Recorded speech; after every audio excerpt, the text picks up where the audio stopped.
Welcome to Listen and Sleep. Find a comfortable position. Let your shoulders drop.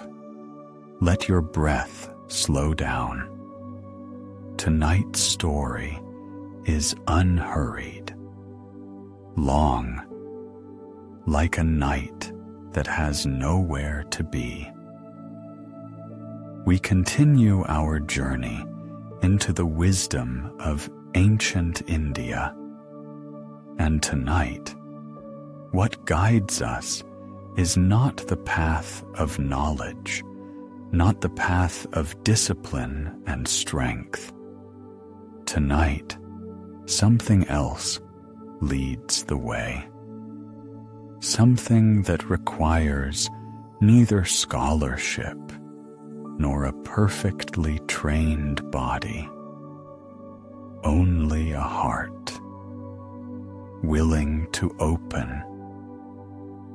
Somewhere in northern India, evening has settled in. The heat has softened a little. The air smells of dust, sandalwood, and the oil of burning wicks. A Sal Krishna temple stands apart from the main road. Its walls are painted blue. The blue is peeling in places, worn by many monsoons. Inside, clay lamps are burning. Their flames tremble as if alive. 20 people sit on the stone floor. Some have crossed their legs. Some have simply settled down however they could. Some weary, some out of long habit. Among them, the young and the old. A woman holding an infant in her arms. An old man with almost no teeth left. A boy of about 10 who doesn't quite understand what's happening, but sits still because his mother is beside him. Someone plucks the string of a single-stringed tambura. A low humming sound rises and hangs in the air like a thread. Then a voice, one voice, deep, plain, a little rough. It speaks a name, one short name, repeats it, and again, and again. At first, only this voice, then a second joins it, lighter, a woman's, then a third. And now all 20 are speaking that name in one rhythm, not in perfect unison, each in their own breath, each slightly different, but together, like water flowing in one direction, though every wave is its own. An hour passes. There are 40 of them now. People came from the next street.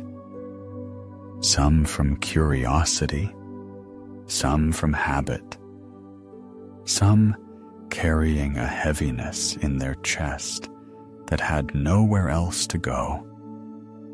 All of them sat down. All of them are singing. Another hour passes. There are nearly 100 now. The temple is small, and they are crowded.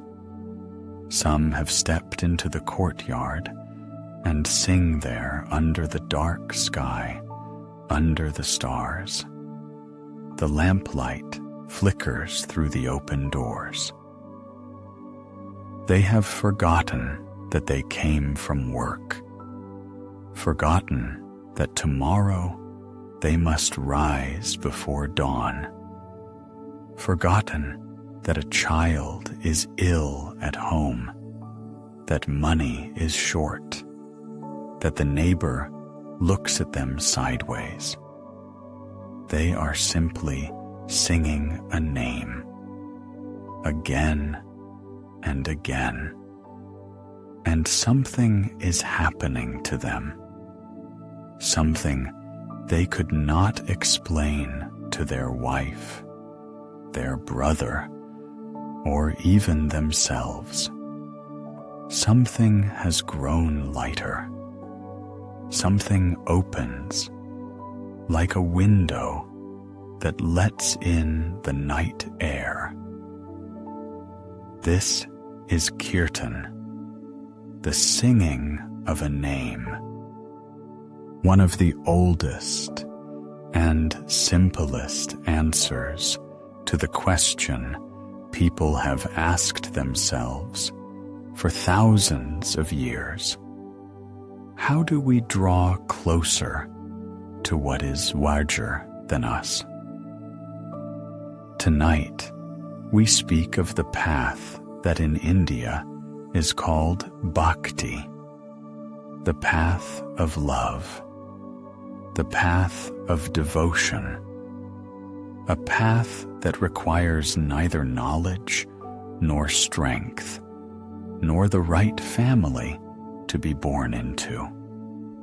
A path walked by farmers and princesses, weavers and blind poets, children and old people. A path that begins in the moment when something inside the chest grows warmer than the world outside. The center of the chest, where that warmth is born, was a subject of its own conversation, about how all the streams meet in that point, and what it is called in the language of yoga. Tonight, we speak of the path that begins exactly there and ends nowhere. The people singing this night in the small blue temple are not scholars. Most of them have never read a sacred text. They have not reached for high philosophy, but they look different from an hour ago, as if something heavy has been lifted from their shoulders, as if someone opened a window in a room where the air had long gone stale. Why does this happen? What fire burns in the simple repetition of a name? Where did it come from, this path, this particular way of loving? To understand this, we must go back far, to the time when people were only beginning to grasp that the divine might hear not only sacrifice, not only ritual, not only a perfectly spoken mantra, but also a whisper, quiet, unpolished, without any adornment, the whisper of the heart. There are words that carry more than their translation. The word Bhakti is one of them. In English, it is usually rendered as devotion or love, but that is not quite right. It is like translating the scent of jasmine as smells nice. Bhakti comes from the ancient root bhaj. It means to share, to partake, to be with someone with your whole being, not merely to believe in the existence of something greater, not to respect from a distance, but to share yourself with it. The way bread is shared at one table, the way a fire shares one space with everyone gathered around it to keep warm. Bhakti is not simply an emotion. It is a way of being, one in which you do not remain separate from what you love. Indian thought has long spoken of several paths that lead to the same place. The path of knowledge, where you study the structure of the world so thoroughly that you come to see through it. The path of action, where you do everything that must be done, but without clinging to the fruits, without demanding reward. The path of discipline and strength, where you work with mind and body until they become transparent as water. The path of knowledge was explored in its own conversation. The path of action as well. Tonight is the fourth path, and it is not higher or lower than the others. It is simply different. Bhakti is the path of love. Who walked it? Not only great scholars, not only those born into the right families. This path was walked by farmers who could not read, but could sing. Weavers who spoke to God directly between the rows of cloth. Women who were closed off from other paths by birth, by station, simply because no place was made for them in the temples of knowledge. And poets, and children, and old people with weathered hands. Bhakti is the most human of paths, but not the easiest. Here lies one of the great paradoxes of Indian thought. It might seem that nothing could be hard about loving. Everyone knows how to love.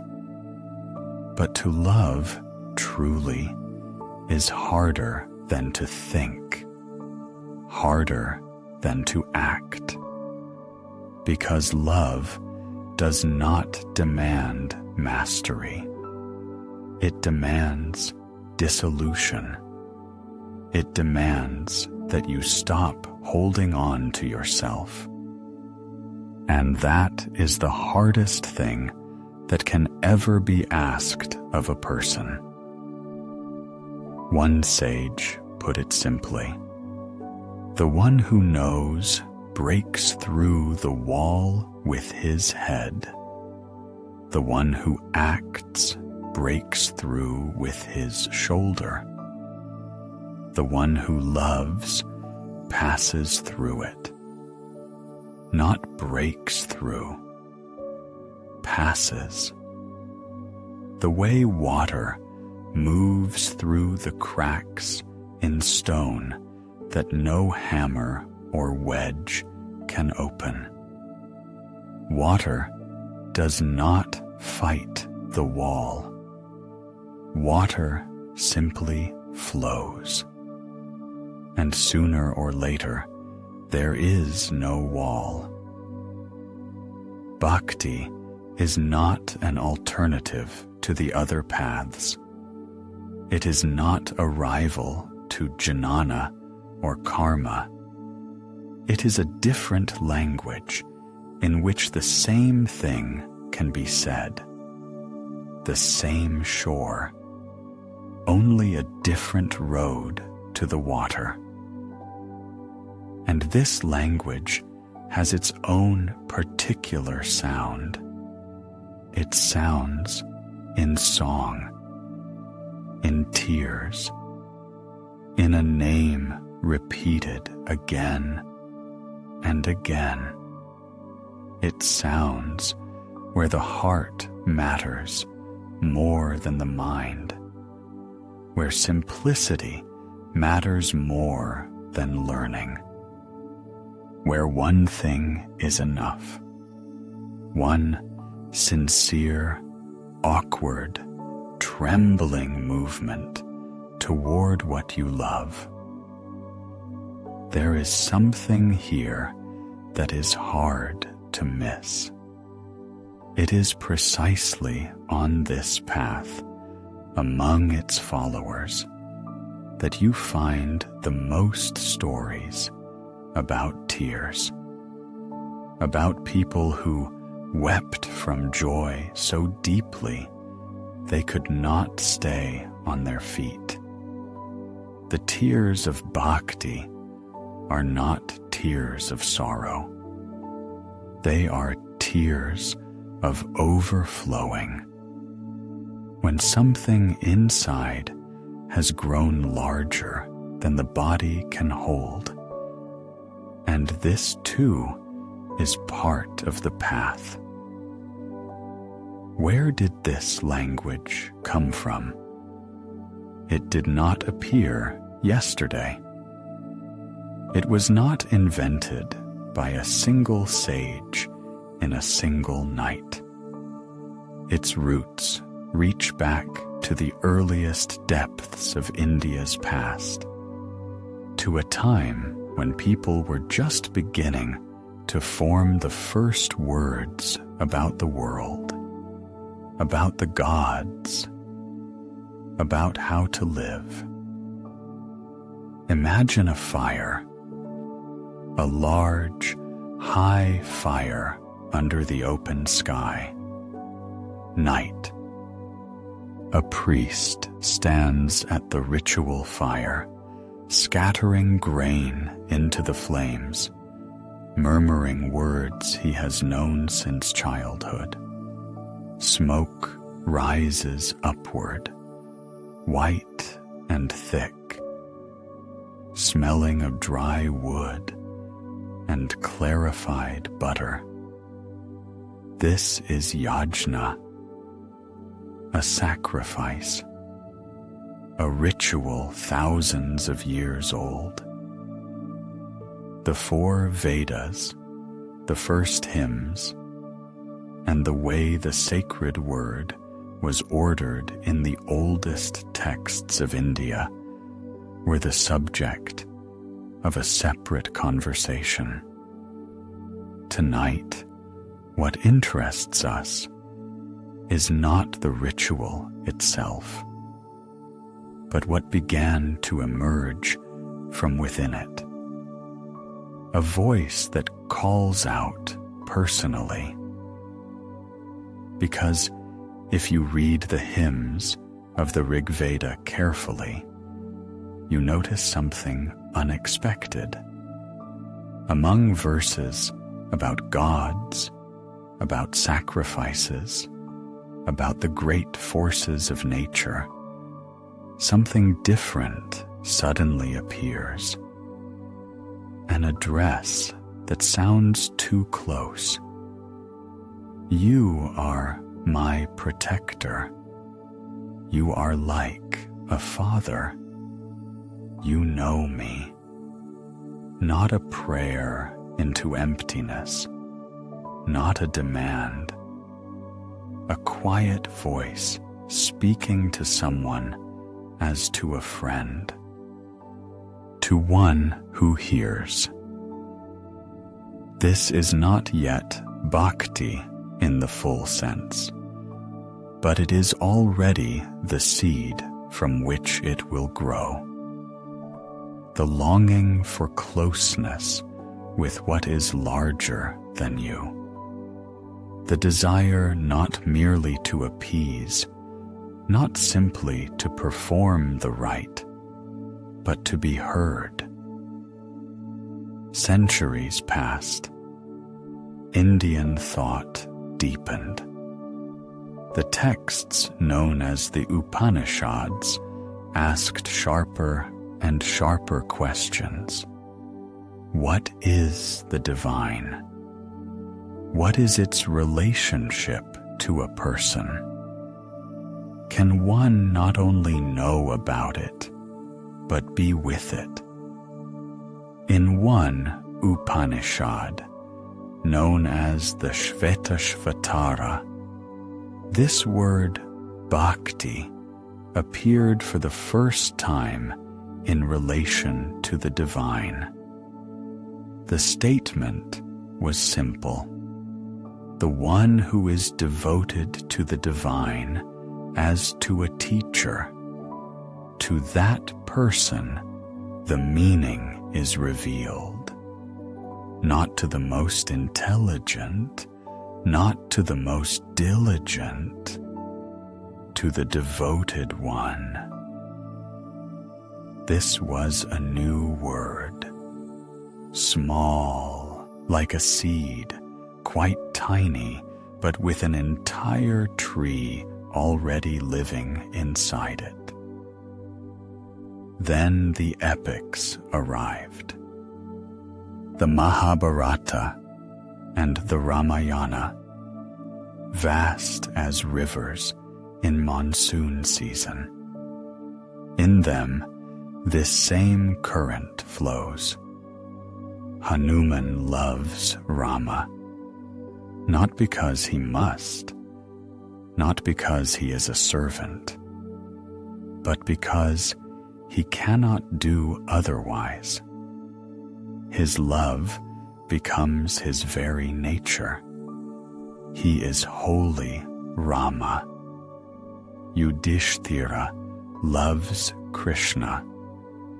The cowherd girls of Vrindavan love Krishna so much they forget sleep. And Krishna himself, not only a sage and not only a warrior, speaks of love, says it is a path, one of the paths, but the one closest to him personally. Bhakti is not a new phenomenon. It is a very old longing, the kind of longing people have always felt, even before they found words for it. When you look at a fire and suddenly want it to see you. When you hear a river and for a moment it seems to be speaking only to you. When you stand alone under the night sky and understand that you want that sky to know your name. That longing searched for its words for a long time. Through hymns, through rituals, through Upanishads, through epics. And at last, it found them, not in a treatise, not in a scholarly text, on a battlefield, in the conversation between two people standing between two armies before the battle begins. And one of them, the one everyone thinks is a charioteer, suddenly begins to speak of love. two armies face each other.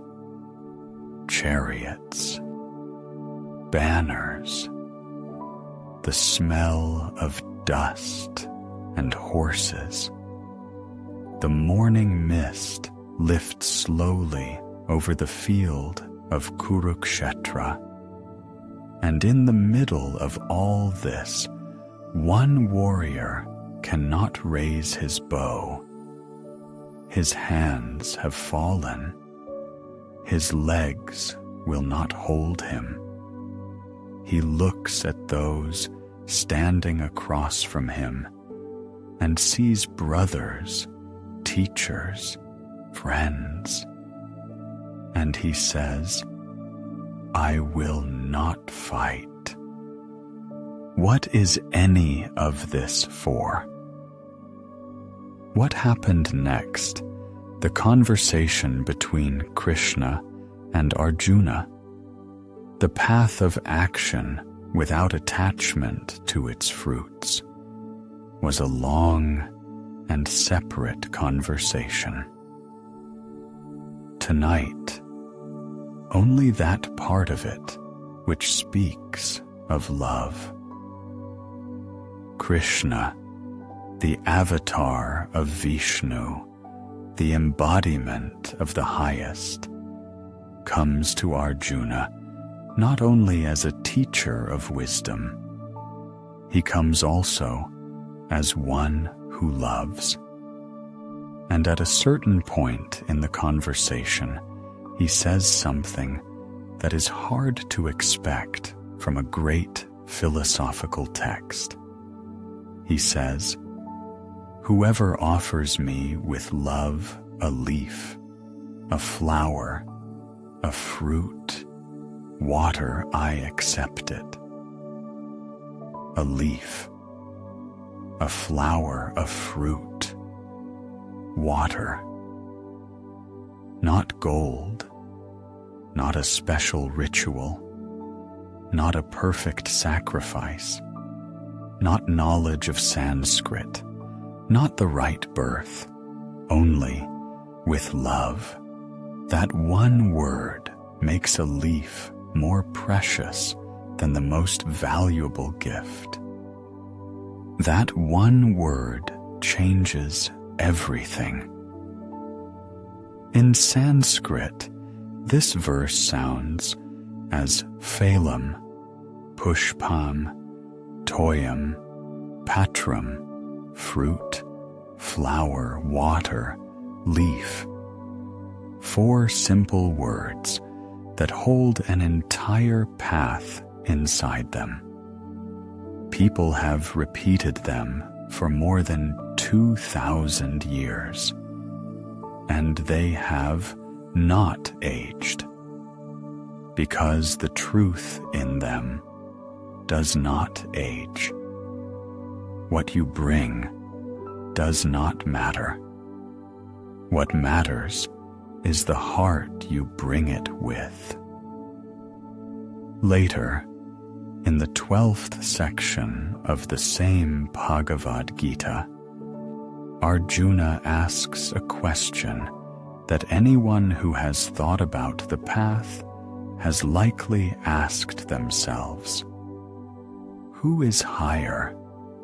The one who worships the divine in form, in a person, in a specific name, or the one who meditates on the formless, the incomprehensible, that which has neither face nor name?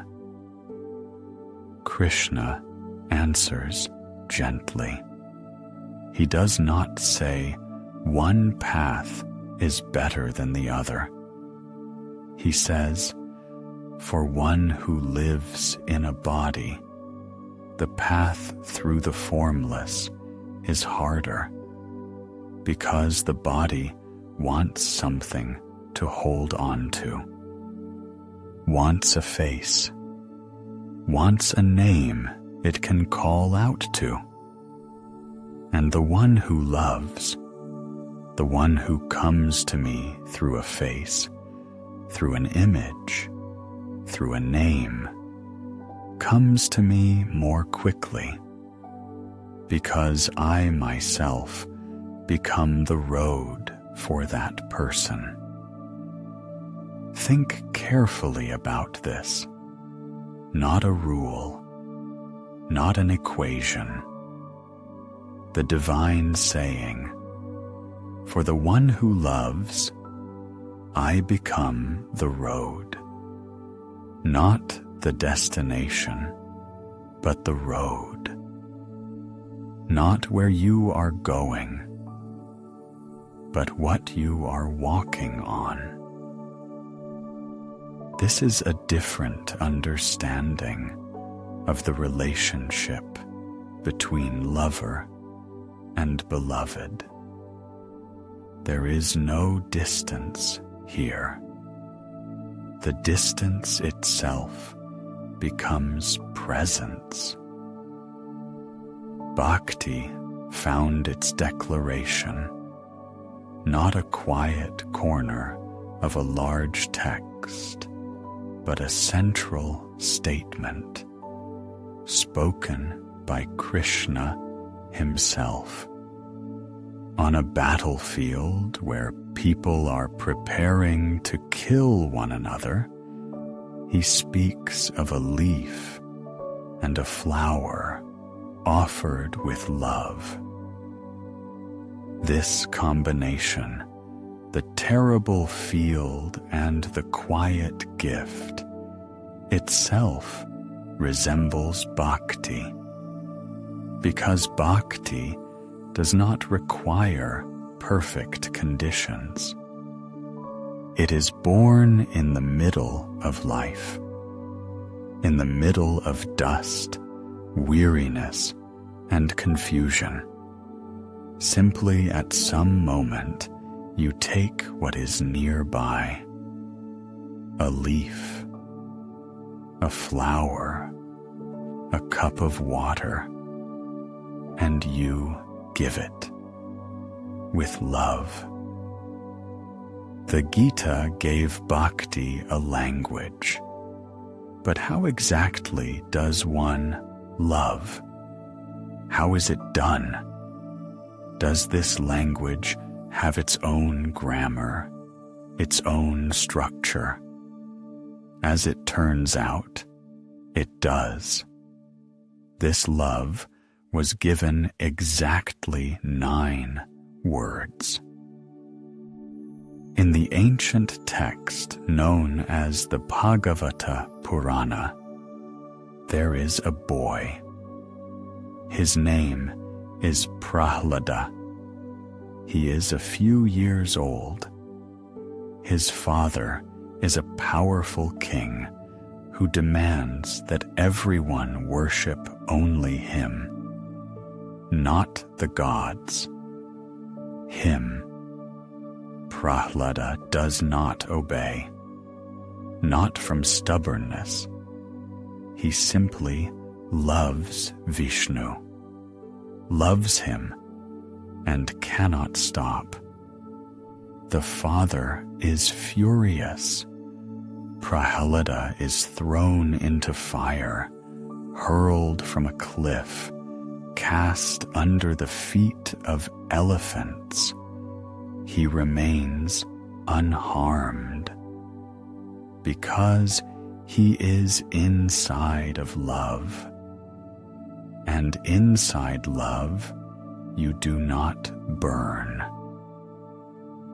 Prahlada is asked, "How do you love? What do you do? Teach us." And he lists the ways. Slowly, the way you list what you have known since birth, not from a book, but from experience. The first is Shravanama, listening, simply sitting and listening to stories about the divine, the way children sit at the feet of an elder who tells them things. open ears, an open heart, nothing more.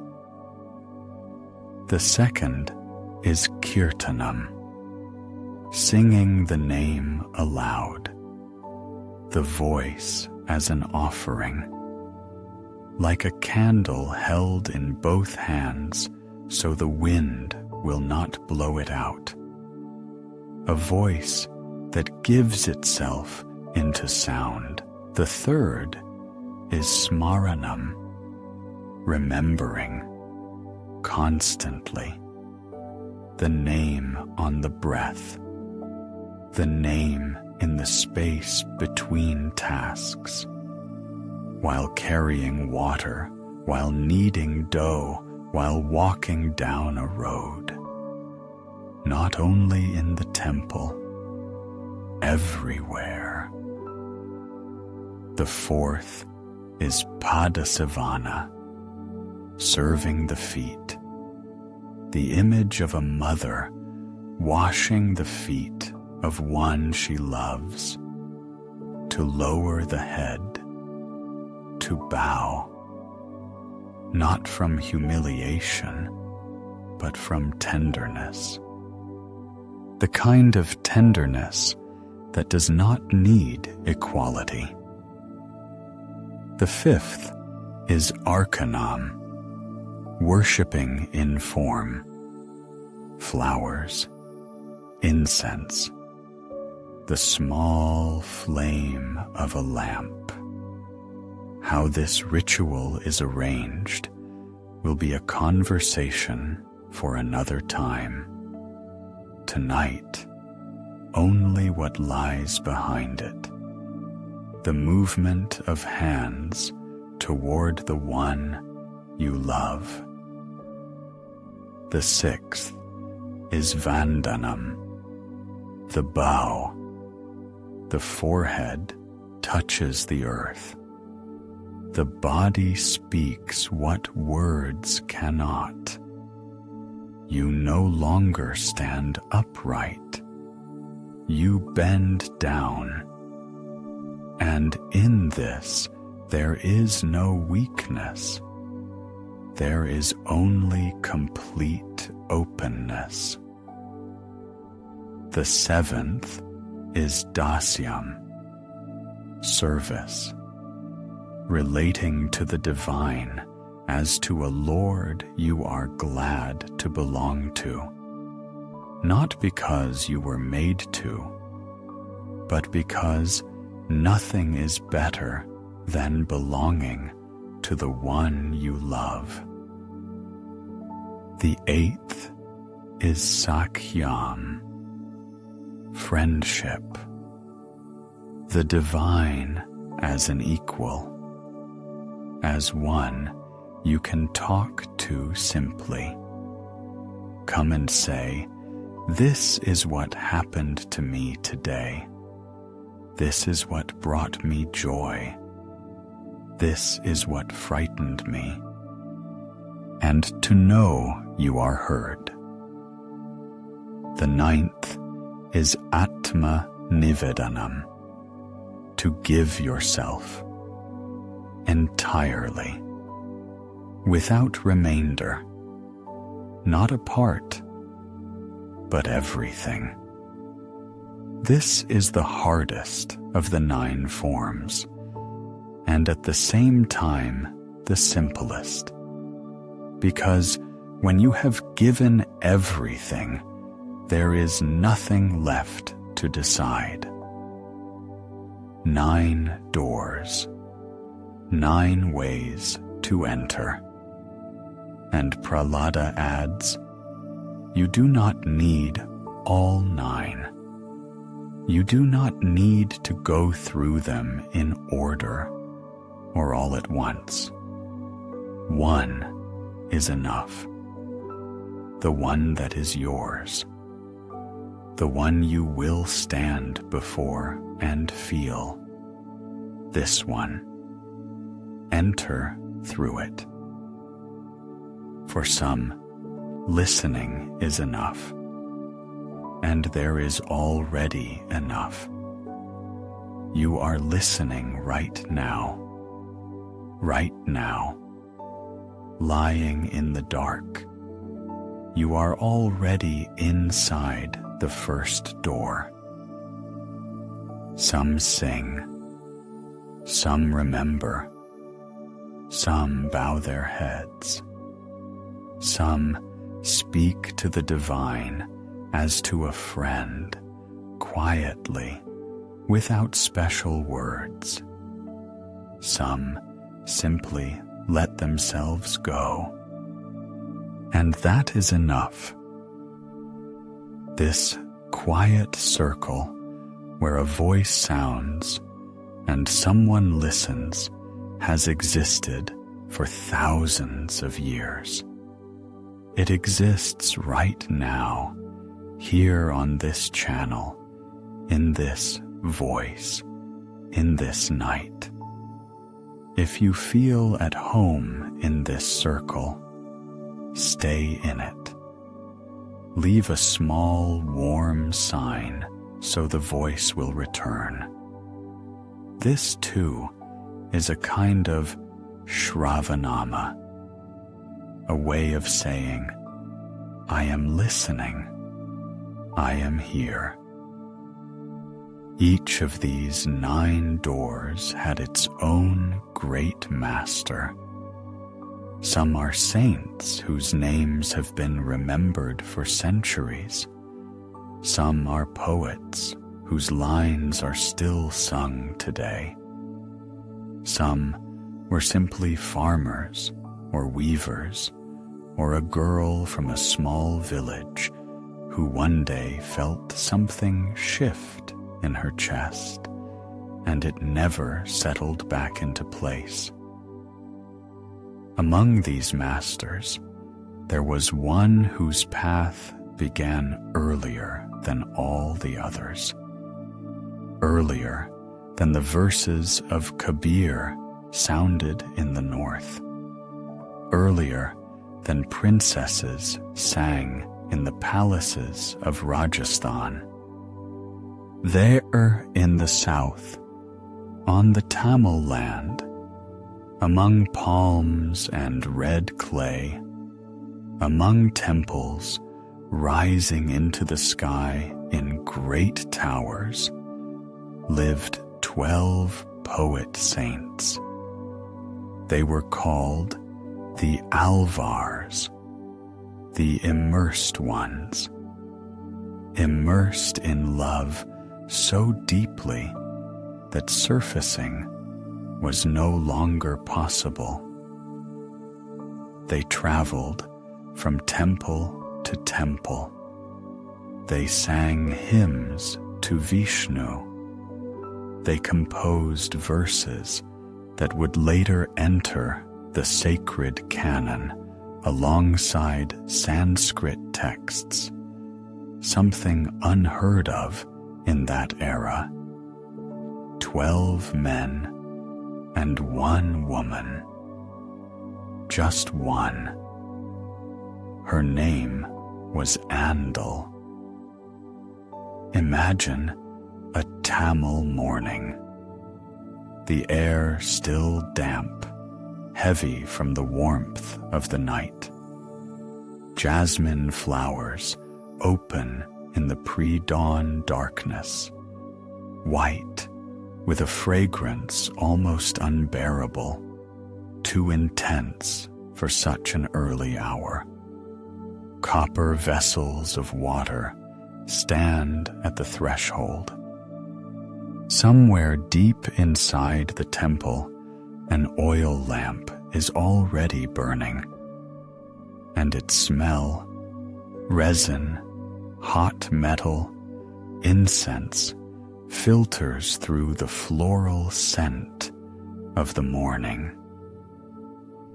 Andal was born, or was found, in the garden soil near a temple. A priest named Vishnuchitta found her among the tulasi bushes and took her as his daughter. He was one of the Alvars, a poet, and a priest. He raised her among flowers, among hymns, among daily worship. And from her earliest years, she thought only of one thing, Krishna, not of an earthly husband, not of a home and children, only of him. Every morning, her father prepared a garland for the deity, fresh jasmine threaded on a fine string. It had to be brought to the temple before sunrise, while the flowers were still fresh. But Andal did something secret. Every morning, before the garland was placed on the image in the temple, she put it around her own neck. For a few moments, she stood with it, feeling on her skin the coolness of the damp petals and the sweet, heavy fragrance, adorning herself for him, the way a bride adorns herself for her beloved. One day, her father noticed. The garland prepared for the divine had already been worn around a mortal girl's neck. He was horrified. This was a defilement. You cannot bring to the temple something already worn by a mortal. He made a fresh garland and carried it to the temple, quietly carrying the weight of what had happened. But that night, a dream came to him, and in the dream, Krishna. And Krishna said, "Bring me the garland she wore, only that one. It now smells of her, and that is why it is more precious to me." The father woke and never objected to anything again. Andal grew older. The time came to arrange her marriage as custom required, as life demanded. Suitors came and went.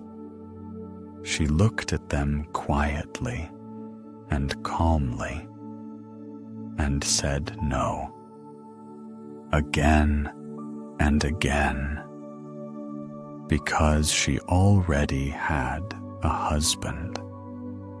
Her husband lived in the temple in an image carved from black stone with a lotus in his hands, and he wore her garlands. No other husband was needed.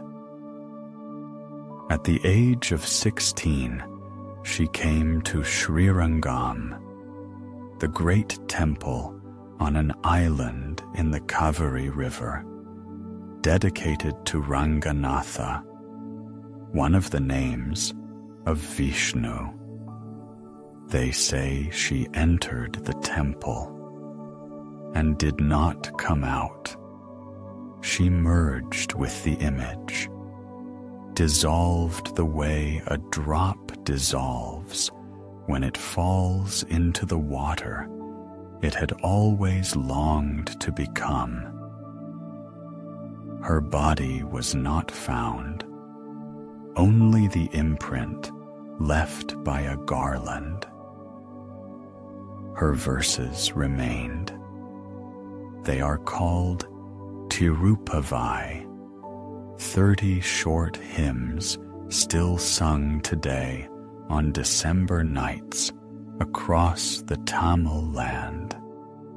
Young women rise before dawn, when the jasmine has not yet opened, when everything around smells of moisture and darkness, and begin to sing. Voices rise into the pre-dawn air, thin, clear, weightless as the smoke from an oil lamp. They sing of how Andal called her friends to go wash at the river, of how she woke them one by one. But what she was really calling them toward was Krishna. Perhaps every person carries something like this inside them. The wish to wear the garland meant for the beloved. The wish not to divide what is his and what is mine, but to let it be one. Andal did not steal the flowers. She simply could not separate herself from her love. They called her the first among the Alvars. First, not by birth or by learning, by the force of it, by how fiercely she knew how to want, by how easily she let go of everything else. And far to the north, in the scorching desert of Rajasthan, several centuries later, another woman was born. A princess for whom poison tasted sweeter than honey. Rajasthan is a land where the sun does not merely warm, but presses down, where stone is already burning hot by morning, where the wind carries reddish dust that settles on everything, on cloth, on skin, on eyelids. This is the land of the Rajputs, warriors, people for whom honor stands above life. Here princesses were born, and from birth were taught to be silent, to serve, to shine, and never to choose. But one of them chose. The girl was named Mira, or Mirabai, the name that grew alongside her. She was very young when it happened. A wedding procession was passing through the courtyard. She watched through the slats of the shutters and saw the bridegroom riding on a horse in flower garlands. She asked her mother, "Who is my bridegroom?" Her mother answered, and perhaps she didn't think about what she was saying, or perhaps she knew exactly. "Here is your bridegroom," and pointed to the image of Krishna on the household altar, a small blue god with a flute, blue as the evening sky over the desert. From that day, Mira was no longer simply a girl from a Rajput family. She was a woman who already had a beloved. She was given in marriage all the same, by the laws of the time, by the laws of blood, to a prince named Bodhraj of the Mower clan, she came to the palace, fulfilled everything that was expected of her, was polite, quiet, proper, but at night she returned to her altar, sang, danced alone in her room before the small image. Her voice was quiet, but it kept sounding, sounding, sounding. Words found their melody by themselves, and the melody sought its own words. The verses came to her the way breath comes, without effort, without intention. Then her husband died in battle. Young, not old. This was how it happened in those lands. Warriors rode out to war and did not come back, leaving women alone in vast stone palaces. By custom, the wife was to mount the funeral pyre with her husband, to perform sati, to offer herself, to die together, because without him, life held nothing. Mirabai refused. She said calmly, without anger, without tears, "My husband did not die. My husband is alive. He is immortal. And while he lives, I am no widow." The family was furious. The court was furious. Her words sounded like madness, like an insult. But Mirabai stood firm, not because she was strong, but because something stood behind her that is stronger than any strength. Then they tried to kill her. First, they sent a cup of poison. It was offered as water for purification, but they knew she would drink it. She drank. Her song tells, "I took the cup and thought, this is from him. He is offering me this water with his own hands. And if it comes from him, then there is no poison in it." She drank it to the last drop, and nothing happened. Then they sent a basket of flowers. Inside was a snake. Mirabai opened the basket and found a flower garland instead of a snake, just like the one Andal wore, the kind that smells of love. They tried to kill her no more, but she could no longer live there. She left.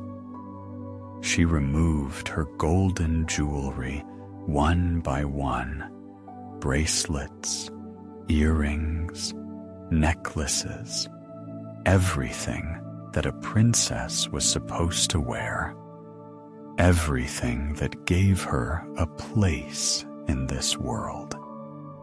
She laid them on a stone. She walked out through the palace gates barefoot. No one from her family followed, but others did, ordinary people who had heard her songs. She came to Vrindavan, the sacred city in northern India, where, according to tradition, Krishna had lived in his youth. She lived there among pilgrims and the poor, sang in the streets, sang in the temples. She received everyone, Brahmins and the untouchable, the high-born and the destitute, the learned and the illiterate. Caste, distance, and heat did not stop her. Her verses are the simplest imaginable, without Sanskrit, without scholarly language, in the spoken Rajasthani that every woman at the well could understand, every farmer in the field. I have no one but you. You are my shame and my pride, my family, my home. I have no one but you. Moisture, tears, was her constant companion, not from grief, not from weakness, from abundance. When the heart is so full, it can no longer hold, and all the excess comes out through the eyes. That is what the tears of Bhakti are. She disappeared as Andal did. According to tradition, she entered a temple in Dvaraka and dissolved into the image. Her body was not found.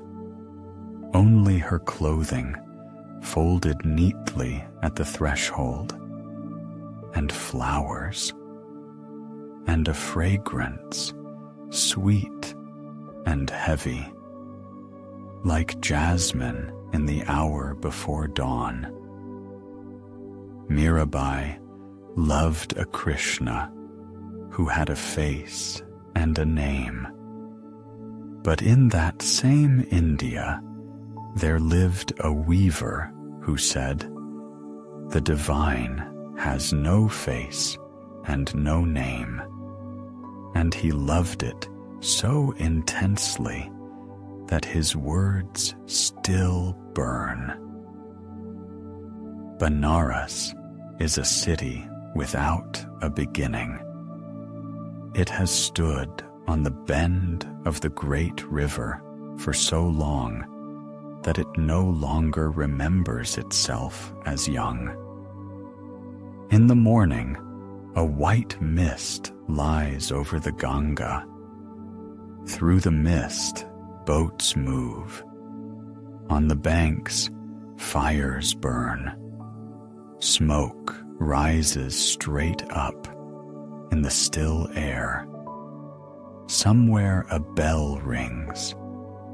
Somewhere voices sing. Benares is a city where thousands of voices have merged into a single, endless whisper. In this city, in one of its countless narrow lanes, stood a loom, and behind the loom, a man named Kabir. No one knows exactly where he came from. They say he was found as an infant by the water, at the very edge of the Ganga, in the reeds, like a child from an old legend.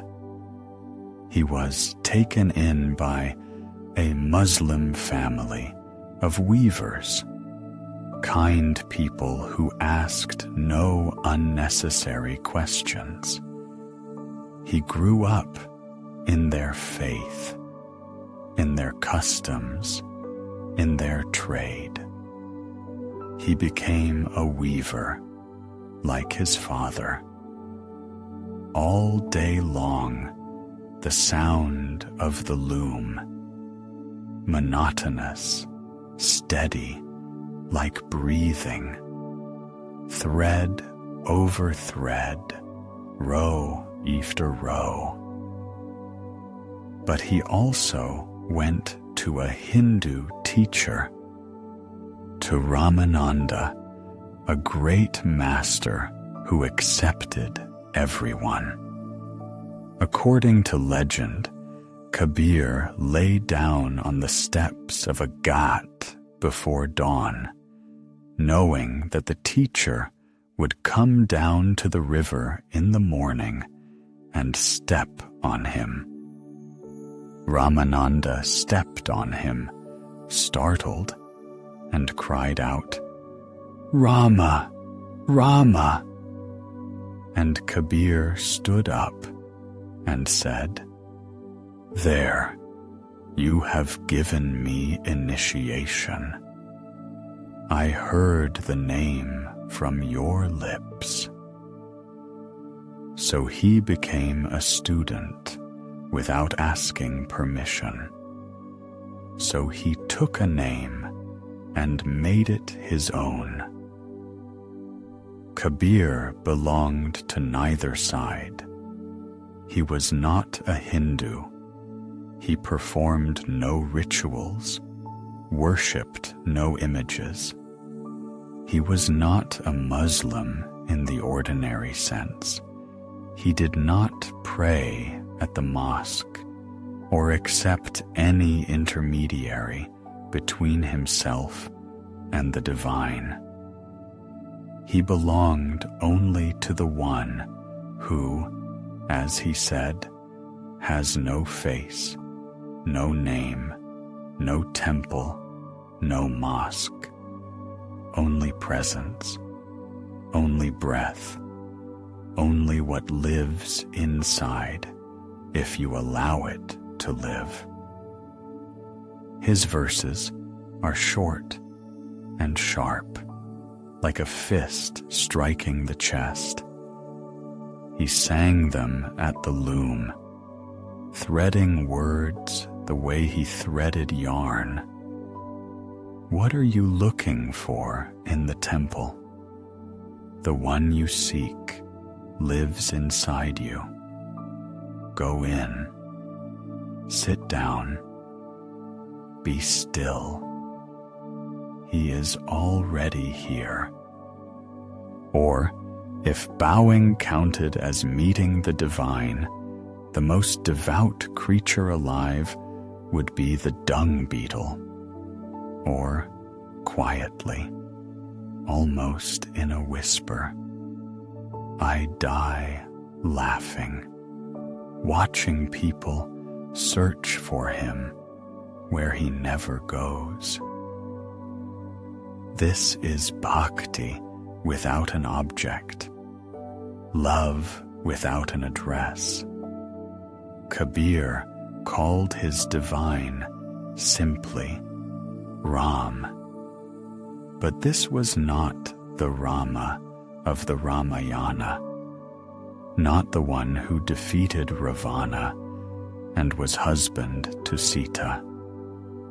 It was simply a name for what cannot fit inside a name. Just a sound comfortable to hold in the breath. Ram. Exhale. Ram. Another exhale. His whole world was this: the loom, the thread, the river, the mist, the name on the breath. Nothing more was needed. No temple. The divine does not frequent temples. No learning. The divine does not speak in Sanskrit. No caste. The divine has no favorites. Only one thing is needed. Go inside and do not come back out. When Kabir was dying, both Hindus and Muslims gathered around him. Both communities considered him their own. Each wanted to claim his body according to their own rights. One side to consign it to fire, the other to the earth. They argued. Then someone lifted the shroud. Beneath the shroud were flowers, only flowers. According to the tradition, they divided them in two, in silence. Perhaps that was his final teaching. Where you argue over a body, you find flowers. Where you divide into ours and theirs, you discover there is nothing there, only the fragrance of one who is no longer here, but has not gone anywhere. Kabir's verses spread across all of India, the way the scent of burning wood spreads, invisibly, unstoppably, everywhere.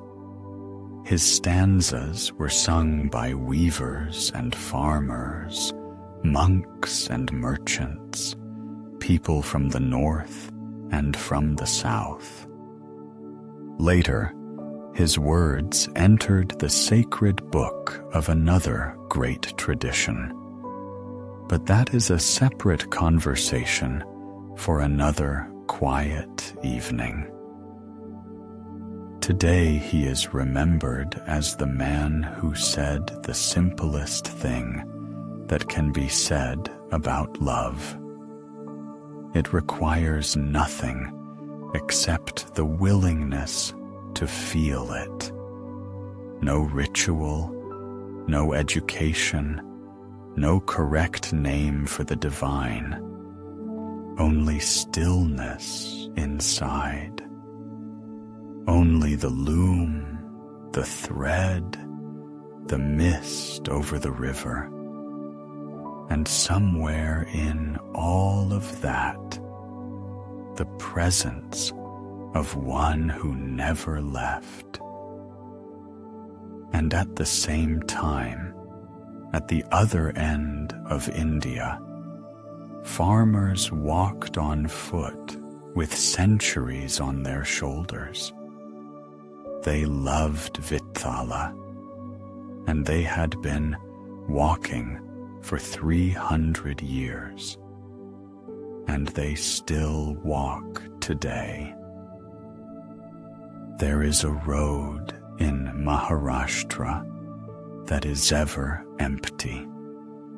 Red dust, scorched fields, endless sky over the plain. For centuries, people have walked this road on bare feet, in white garments soaked through with sweat and dust. They carry flags bearing the name of Vithala, and the flags are yellow and orange, the color of sunset over the Deccan Plateau. Ahead is Pandharpur, a small city on the Bhima River.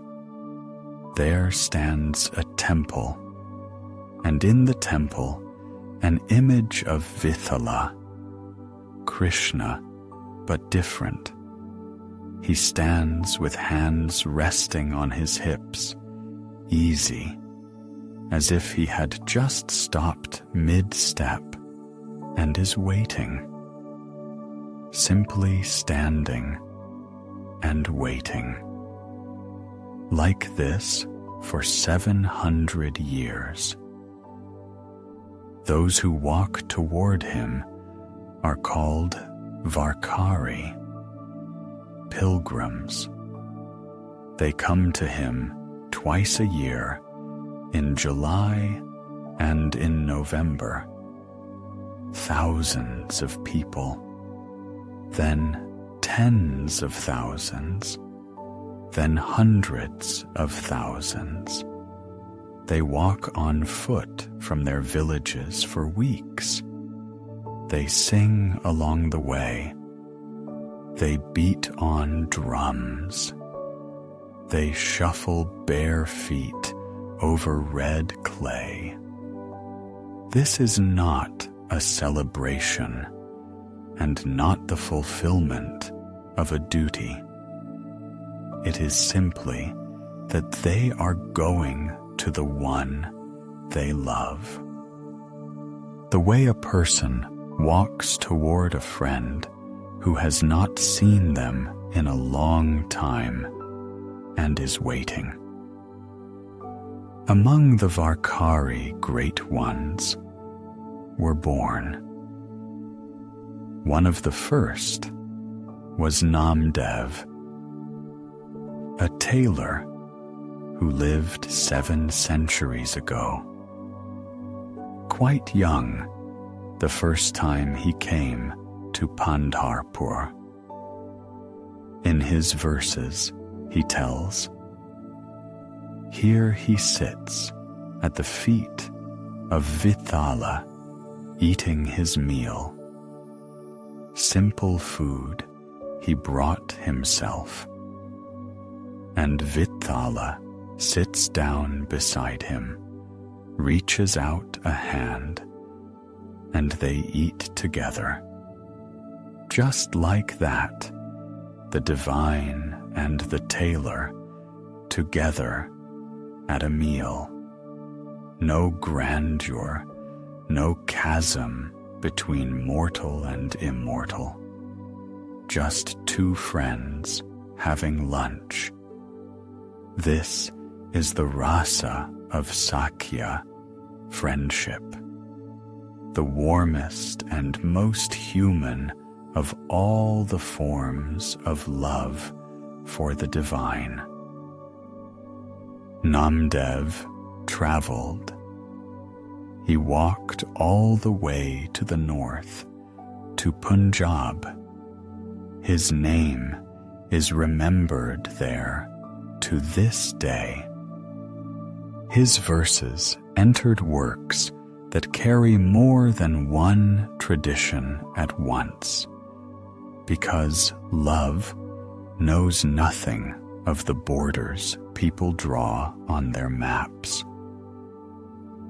But the one most beloved in Maharashtra was another, Tukaram, a farmer from the village of Dehu, which stands on the bank of the Indrayani River.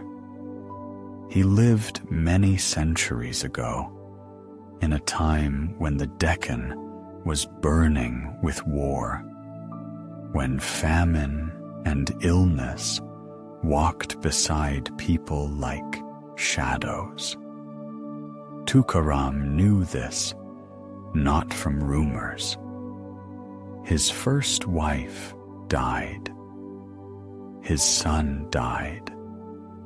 He lost everything to debt and hunger. You might expect this to be a man broken in 2 by life. But he sang. His songs are called abhangas, short poems in Marathi, the language of ordinary people, not the Sanskrit of scholars, not the Persian of courts. The language a mother uses to call her children to eat. The language a neighbor calls out to another across a fence. In these poems, he put all of his life, hunger, grief, doubt, fear, and alongside all of it, Vithala, the one who stands and waits, the one you can come to with what is most unbeautiful, most awkward, most plain, and not be turned away. Tukaram wrote everything down. He stacked his notebooks in piles. They grew. And then those who did not want an illiterate farmer to have the right to teach took his manuscripts and threw them into the river. Everything he had written, all the notebooks, into the water. Tukaram sat on the riverbank for several days and ate nothing. He was silent. Then, after 13 days, the manuscripts surfaced, intact, untouched by the water, as if they had simply waited. It is hard to say what this means. Perhaps a sign. Perhaps simply what sometimes happens to paper that wanted to survive. But for the Varkari, it was evidence. The words of Tukaram do not belong to him. They belong to the one he sang them to. Tukaram, according to tradition, did not die an ordinary death. One day, he rose into the sky on a chariot, in full view of those around him, in the broad light of day. No body was found. The Varkari repeat this story without irony and without doubt, not because they believe in miracles, but because a man who loved the way Tukaram loved could not simply lie down and cease to be. The road of the Varkari was not the road of great scholars. It did not require Sanskrit, did not require caste, did not require wealth, did not require good health. Women walked it with children in their arms, old people with aching legs, the poor who had nothing but time and the will to walk. They sang one name, shuffled across the red dust, and in that simple movement, step after step, name after name, there was something that no learned word can convey. Perhaps this is exactly where the answer to the central question about the path of love is hidden, not in becoming a great saint, but in simply standing up and going, year after year, again and again, because the one waiting at the other end of the road is standing there, hands on his hips, easy, going nowhere. But the most ardent, the most fiery bhakti is still ahead. It will blaze up in Bengal, and it will set off a dance that cannot be stopped. In Bengal, fire burns in its own way, slowly at first, like a coal under ash when you are not sure if it is still alive. Then, suddenly, the whole sky is in flames. This is what people say about what happened in Navadvipa many centuries ago. In a city of scholars who argued about Sanskrit and logic, where knowledge was currency and words were weapons. In this city, there lived a young man named Vishvambara, handsome, brilliant, winning every argument. His voice was known in every lane of Navadvipa. His mind was sharper than a blade. He was moving fast along his road, confidently. He knew where he was going. But on one ordinary evening, or perhaps it was night, or at dawn, accounts differ. Something happened to him. He met his teacher. That teacher's name was Ishvara Puri. And in their meeting, something shifted so deeply that it never returned to its place. The following morning, Vishvambara did not go out to teach. He went into the street with the name of Krishna on his lips. Just the name, repeating it again and again, walking, swaying, eyes closed. People looked on in surprise, then stopped beside him, then began to follow. Not because they understood what had happened to him, but because there was something in his voice that caught in the throat. He became Chaitanya. That word means consciousness, the one who has awakened.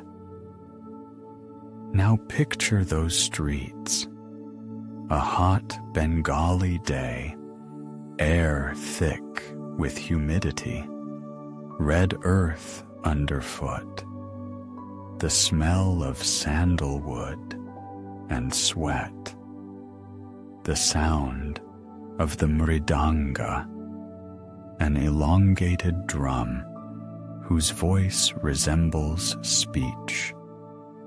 Tra tra tra, tim tim, and over everything his voice, young, clear, breaking into weeping, and then soaring upward in joy.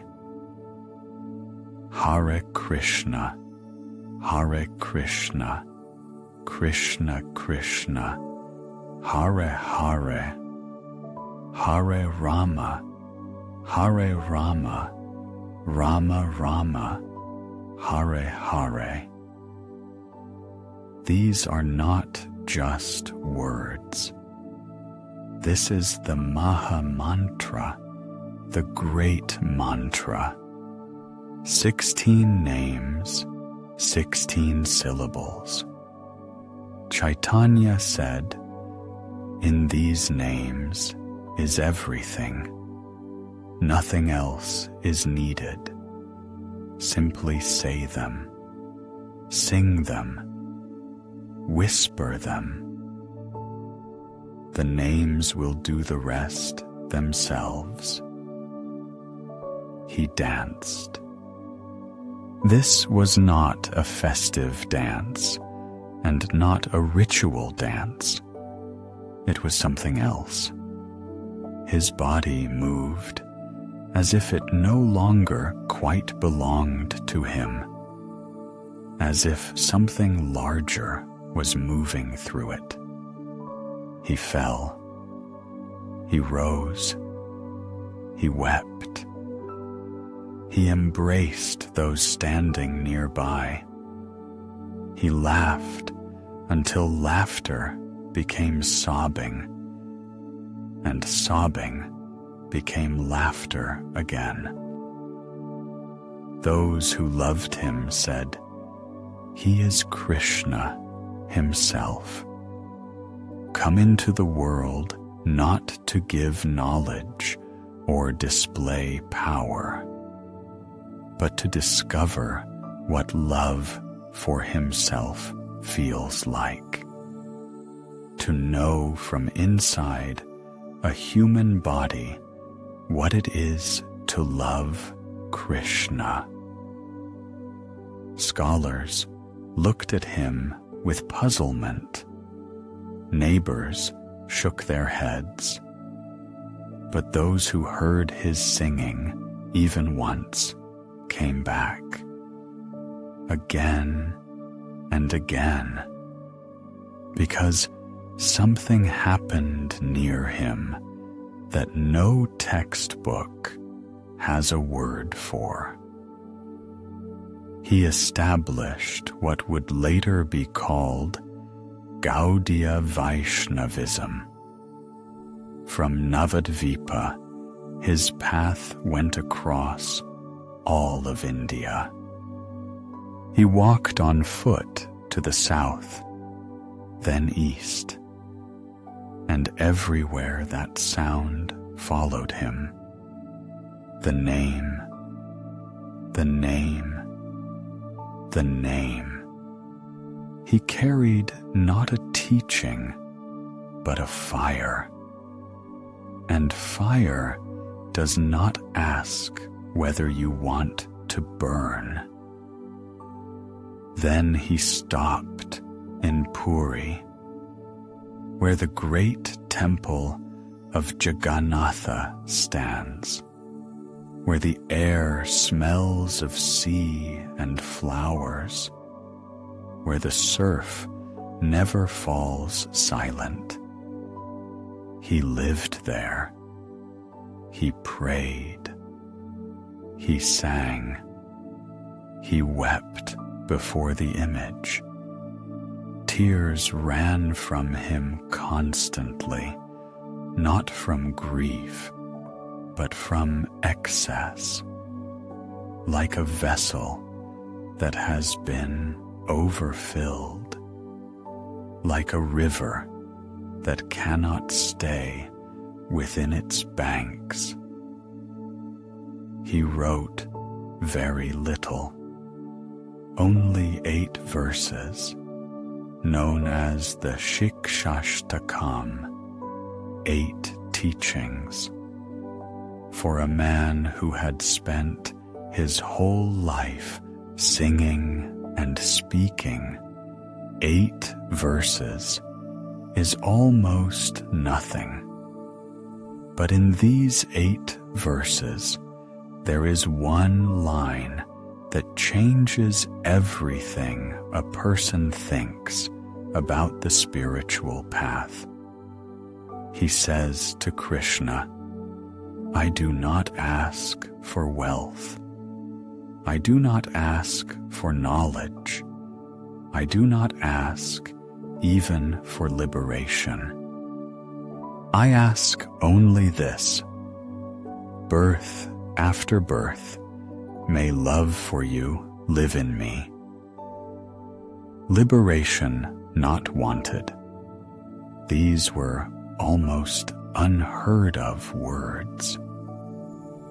All of Indian thought for thousands of years had moved toward one goal: moksha, liberation from the cycle of births, to leave, to dissolve, to stop returning. And here was a man saying, "No need. I want to come back, to love again." Love turned out to be higher than liberation. This is a revolution, quiet, without thunder, without announcements, simply a man standing before an image and weeping, asking again and again and again, forever. It is not exactly known how his life in Puri ended. Some say he walked into the sea and did not return. Others say he dissolved into the image of Jagannatha while singing and weeping before it. No one saw his body. No one knows his grave. He simply, one day, went into love and did not come back. His Maha Mantra traveled around the world 4 centuries later. It was sung in the streets of distant cities that Chaitanya himself could not have imagined. It rang out in languages that did not exist in his time, because fire knows no borders. It simply burns wherever the wind blows. But how do different people love in different ways? One like a servant, another like a friend, a third like a beloved. This difference turned out to have a name, and the one who found that name was a student of Chaitanya himself. There was a time when Chaitanya still walked the earth, and those always near him were trying to understand what exactly was happening. Not to stop it, not to measure it, only to understand, to find words for what seemed to have no words. One of those people was Rupa Goswami, a scholar, a former courtier from a noble family. He left his post at the court of a Bengali ruler, gave away his wealth, and followed Chaitanya. He then lived in Vrindavan, in the forests where, according to tradition, Krishna had played as a child. There, he wrote a book later called The Ocean of the Nectar of Bhakti. This is the Bhakti Rasamrita Sindhu.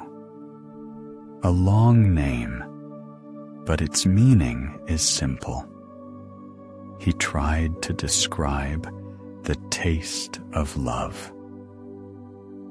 The word rasa means taste, not the taste of food, but the taste of experience. That unrepeatable feeling that remains inside after an encounter with something beautiful. When you hear music and your skin comes alive with feeling. When you watch a sunset and cannot speak.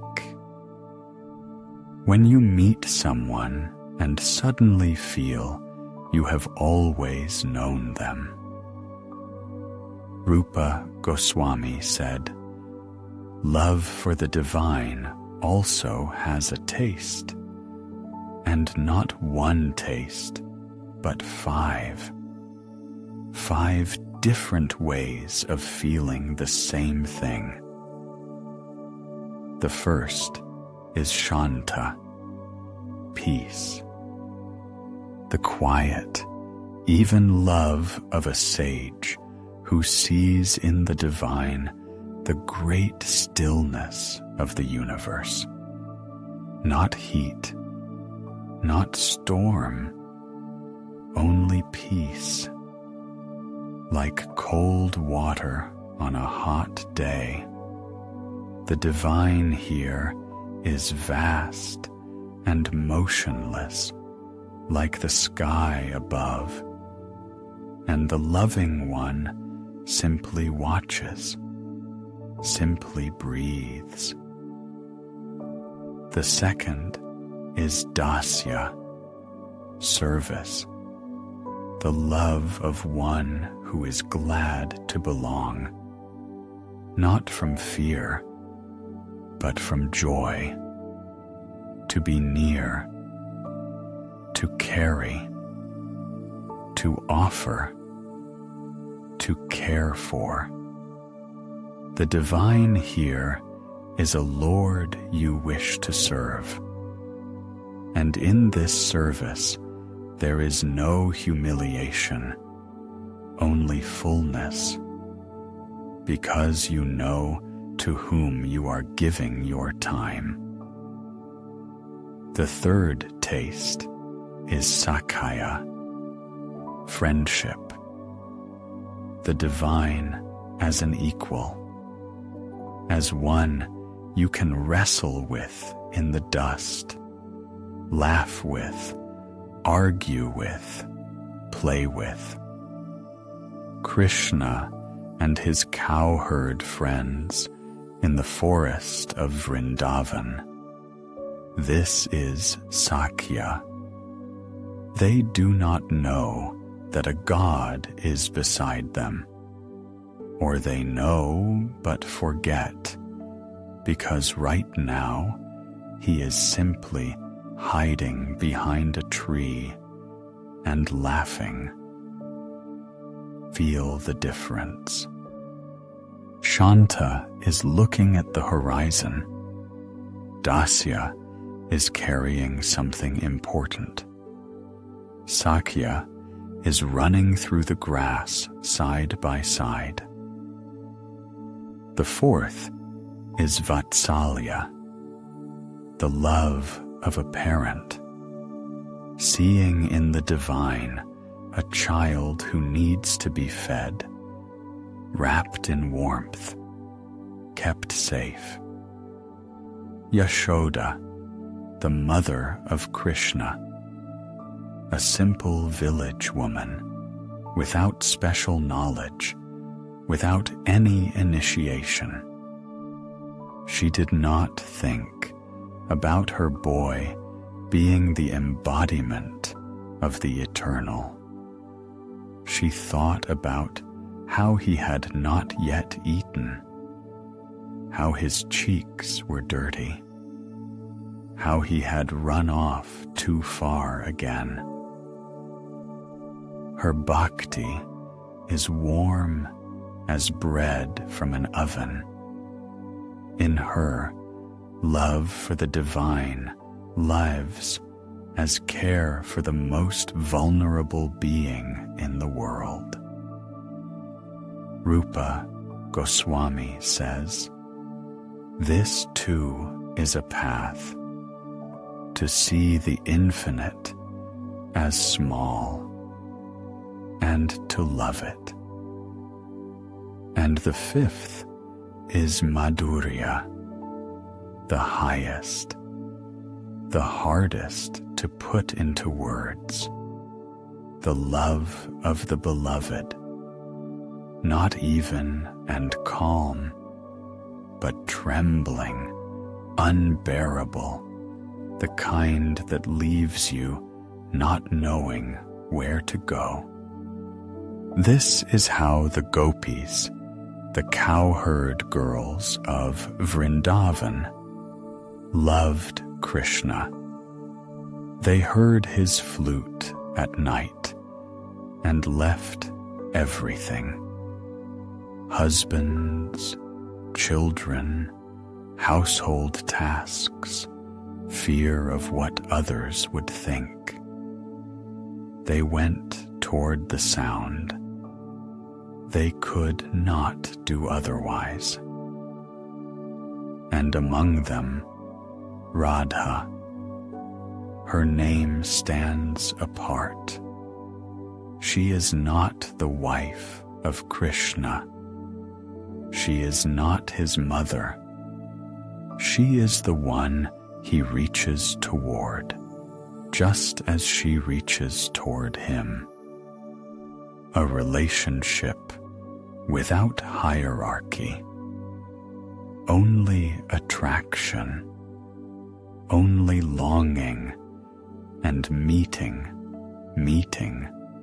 and longing again. And here, viraha. This word is hard to translate. Separation, but not simply separation.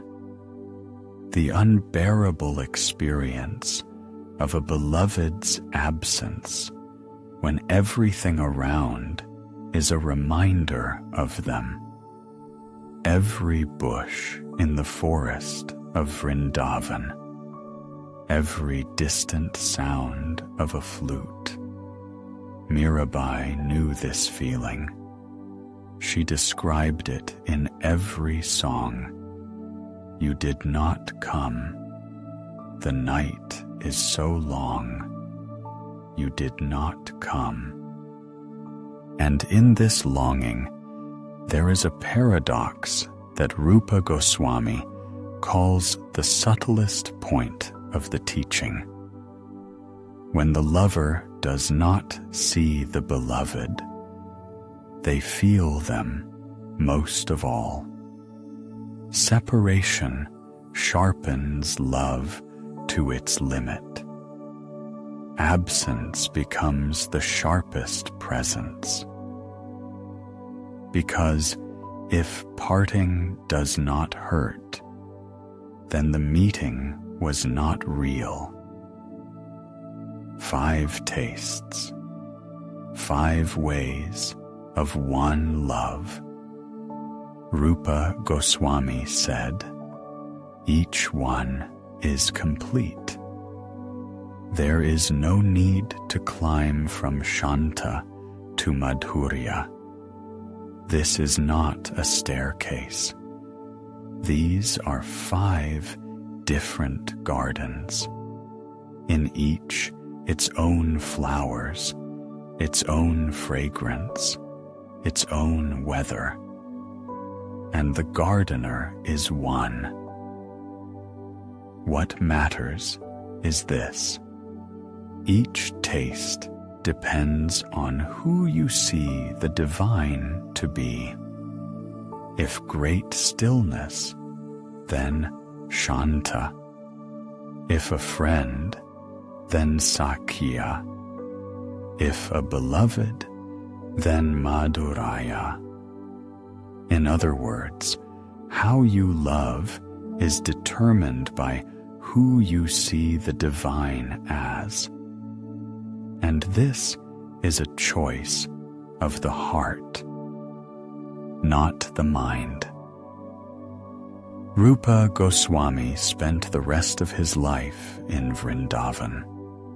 They say he slept little, 2 or 3 hours. The rest of the time he wrote and prayed. He ate little. He went out little. But he felt much. His books were later studied as great treatises. But he himself, they say, always wept when he wrote about Radha, as if he were describing something he had not quite touched himself, but knew with certainty it exists.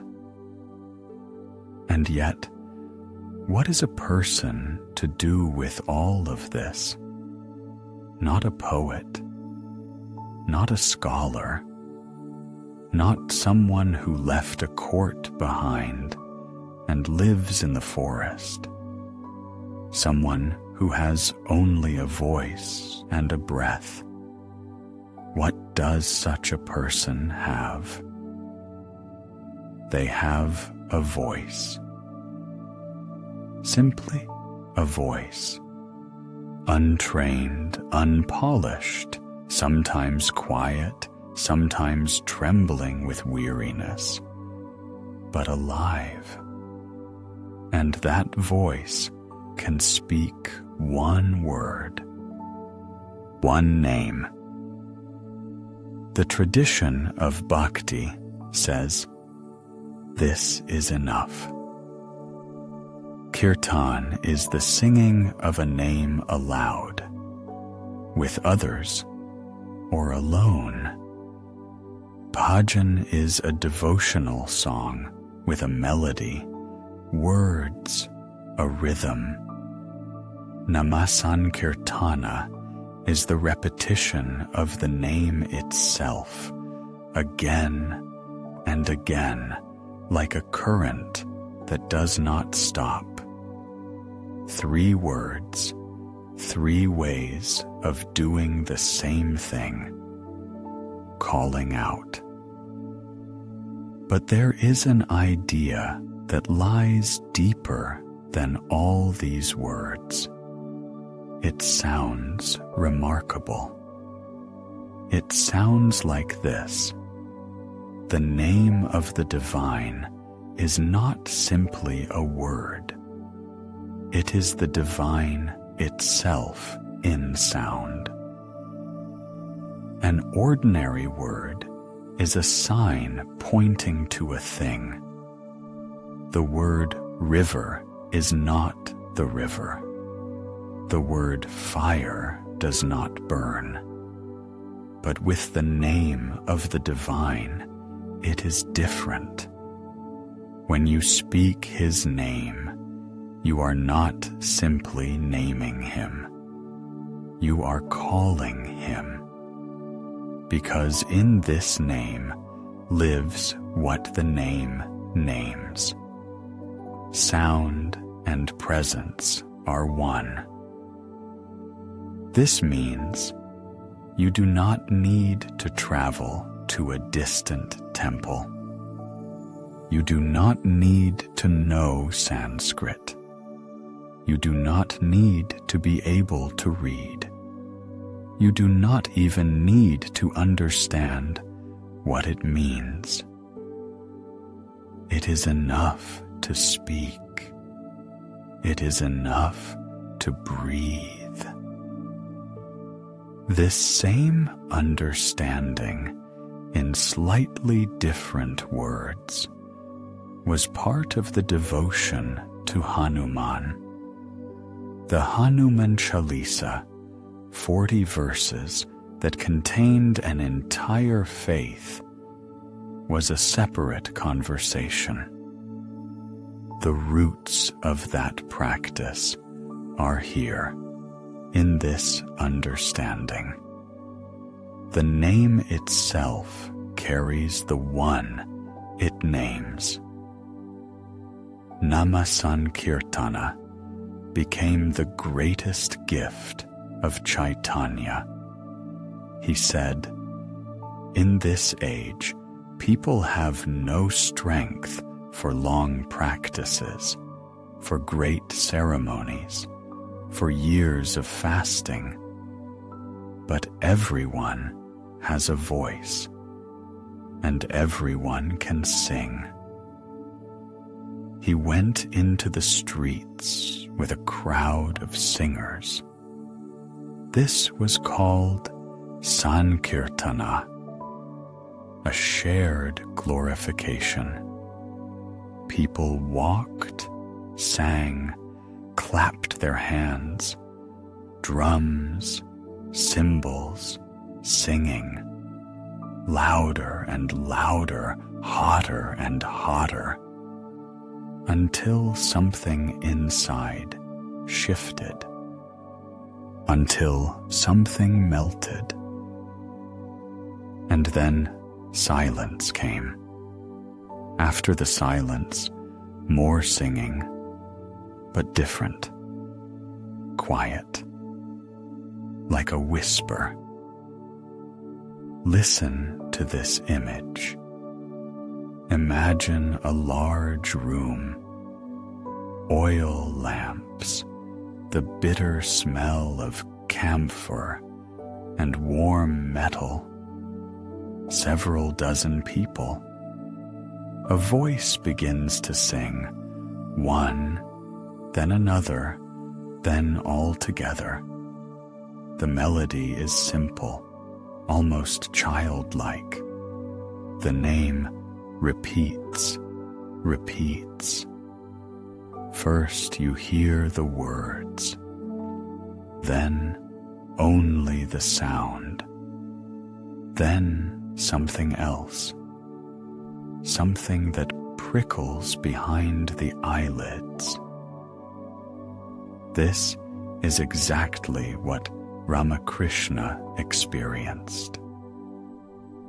He lived in a completely different era, nearly 3 centuries after Chaitanya. A small temple at Dakshineswar, on the bank of the Ganga. A servant at the image of Kali, the dark goddess, whom some fear and others call the mother of the world. A small man, humble, in a simple white dhoti, without scholarly degrees, without high birth. His name was Ramakrishna Paramahamsa.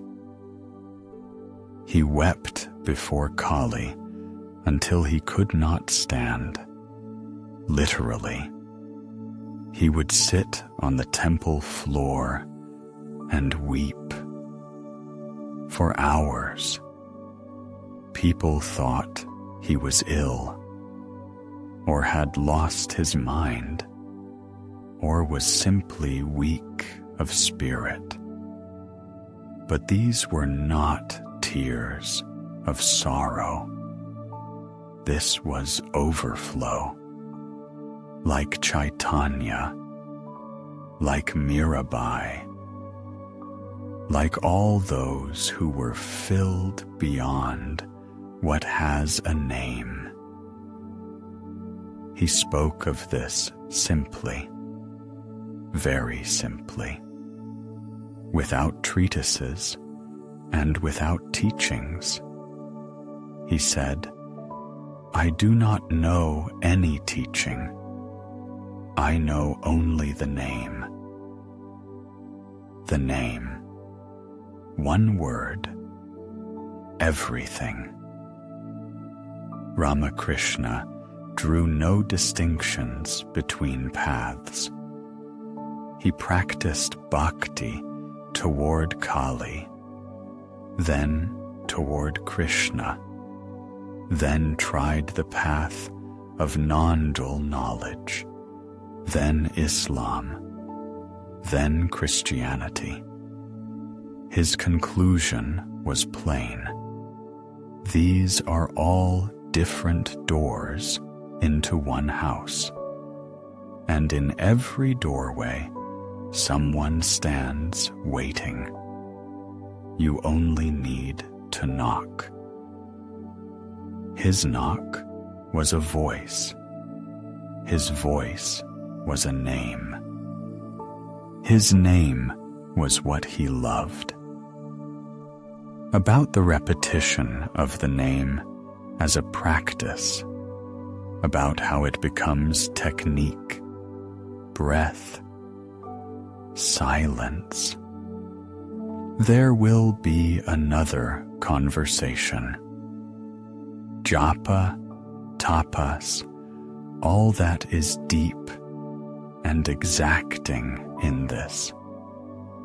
Tonight is about something else, about what lives inside this sound.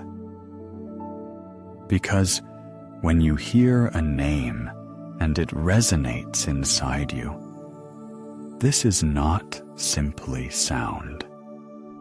This is a meeting.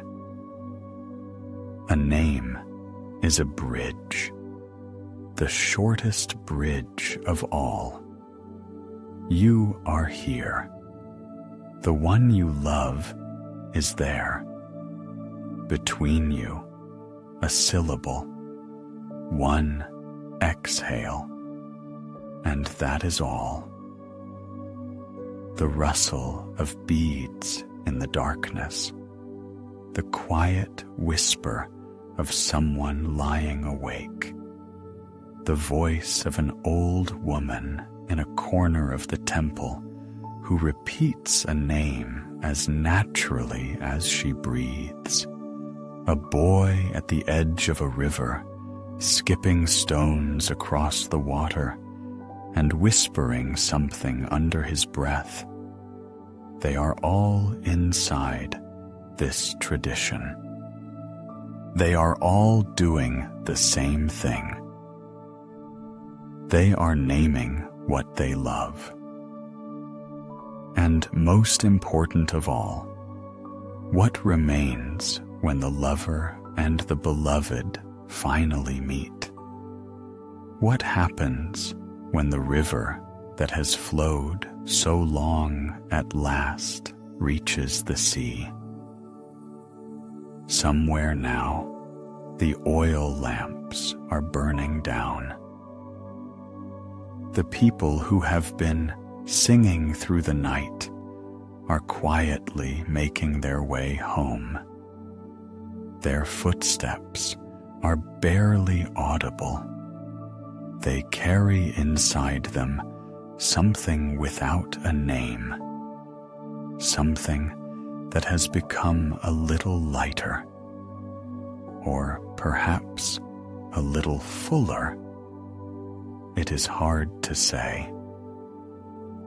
The temple empties, grows dark, but something of their singing remains, like the warmth in a stone that has been in the sun all day and now, in the night, gives that warmth back slowly, soundlessly.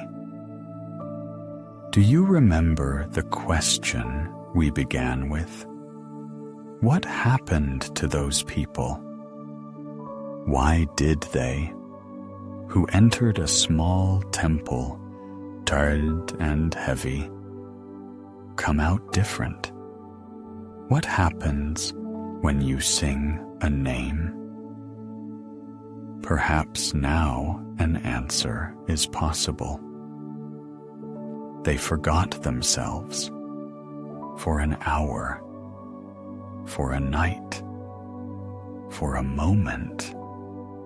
In the singing, there was no room for the weight they had been carrying on their shoulders, not because the weight disappeared, but because they stopped holding on to it so tightly.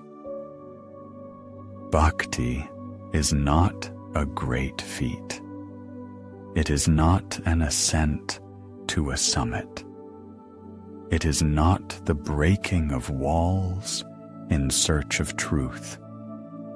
It is a consent, quiet, inward consent to be smaller than what is larger than you, to allow something greater to carry you. Mirabai consented.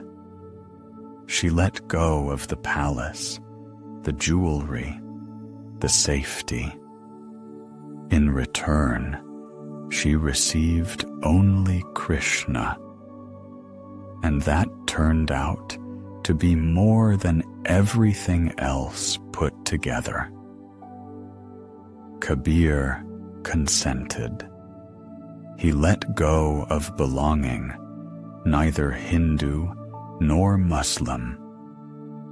In return, he found the one who is in no temple, but is everywhere.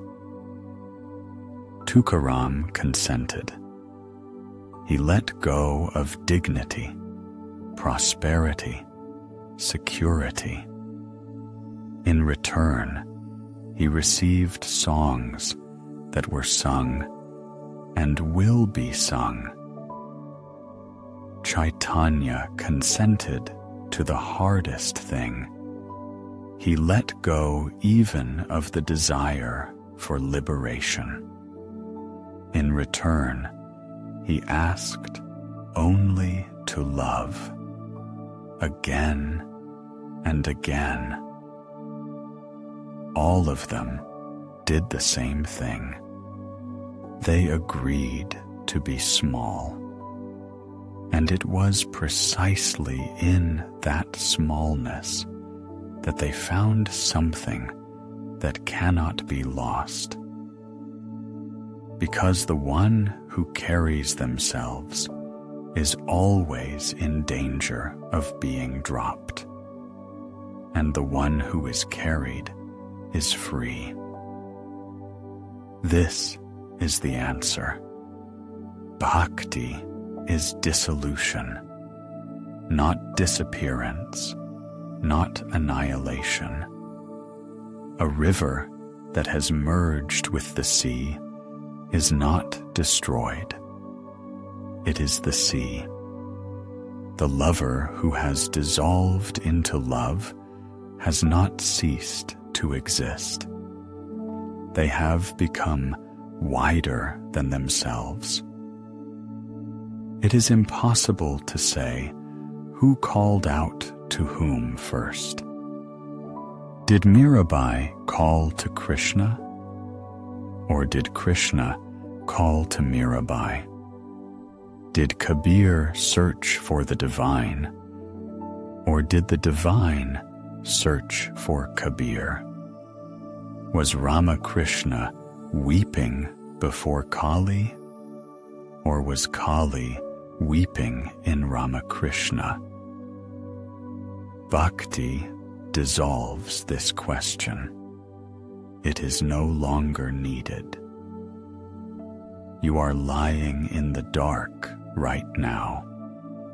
Perhaps you are already at the edge of sleep, where thoughts move slowly like clouds on a windless day. Perhaps you can still hear this voice. The last words, the last images. There is something you can do, something very simple, as simple as what those people did in the small temple.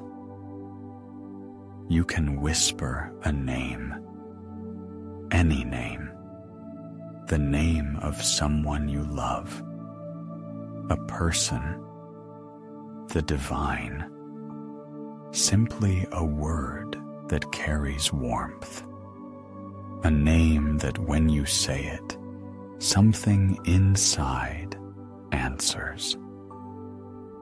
No need to know Sanskrit, no need to understand the rasas, no need to walk barefoot to Pandharpur. Just a name. One, exhale. This is already a bridge. On the other side, there is always someone there.